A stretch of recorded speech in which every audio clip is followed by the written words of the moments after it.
জীবনটাকে যতটা সহজ মনে করবে জীবনটা দেখবে তত সহজ হয়ে গেছে। তো বন্ধুরা, চলে আসলাম নতুন একটা ব্লগ নিয়ে তোমাদের মাঝে। আর আজকের ব্লগটা দুপুর থেকে শুরু করলাম।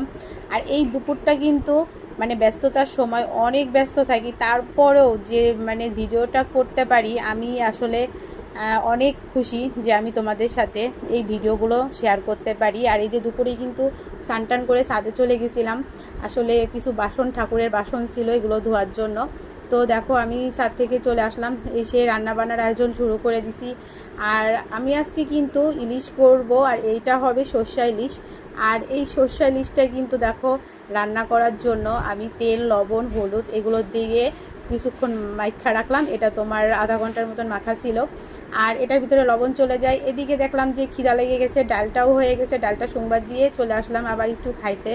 কারণ সকালে আমি চা খাইতে বসলে নানান রকমের বিস্কুট থাকে, এটা দিয়েই অনেকটা সময় মানে থাকতে পারি, এর মাঝে আর খিদা লাগে না। তো হঠাৎ করে খিদা লাগলে টুকিটাকি জিনিস যা খেতে মন চায় তাই খাই। তো আজকে যে দেখো কলার পাল্টি খেয়ে নিলাম। আর এই যে দেখো পুটু আমার বসা দীক্ষা, ও লিখতে বইছিল, লেখাটা কিছু রাত্রে কমপ্লিট হয়েছিল না, তো ওটাই বললো মা একটু চেক করে দাও। তো খাইতে বইছি, ঠিক আছে, পুটুকে বললাম নিয়ে আসো, আমি তোমার পড়াটা চেক করে দেবো। তো পুটু আসলে কলাখোর, ও কলা দেখলেই পাগল হয়ে যায়। তো আমার মানে খাওয়া দীক্ষা, ও নিজেও নিয়ে খাওয়া শুরু করে দিল। আর আমাদের মাসি আজকে আইছিল না, সেজন্য আজকে বেশি পদও রান্না করব না। তো দেখো আজকে এই জালিটা ছিল অর্ধেক, এই জালিটাই রান্না করব। আর এই জালিটা আমাদের পুটু কিন্তু খুব পছন্দ করে, আর আমার অর্ণবও পছন্দ করে এইভাবে আর কি রান্না করলে। আমি এই রান্নাটা করার পরে মানে আগে এভাবে রান্না বেশি করতাম না, আমার মনে হয় না তেমন করেছি, হঠাৎ করেই নিজের মনে মানে চাইলো এইভাবে রান্না করতে নিরামিষ।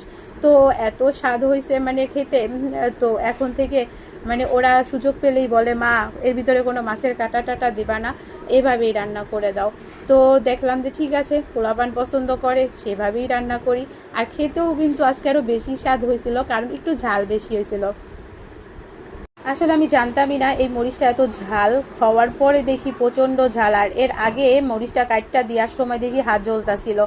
তো পুটু আর খেতে পারে নাই, আমি আর ওর বাবাই খাইছিলাম, অর্ণবও খাইছিল, কিন্তু পুটু খেতে পারে নাই। কিন্তু পুটুরই কিন্তু এটা পছন্দের খাবার ছিল। আর এই যে দেখো আমি সর্ষে ইলিশ রান্না করার জন্য ভাপে বসাই দিছিলাম। আর এই যে দেখো আমি মানে এটা উঠাইতেই পারতাছিলাম না, প্রচণ্ড গরম, চেষ্টা করতেছি যাতে হাতে কোনো মতেই স্যাকটা না লাগে।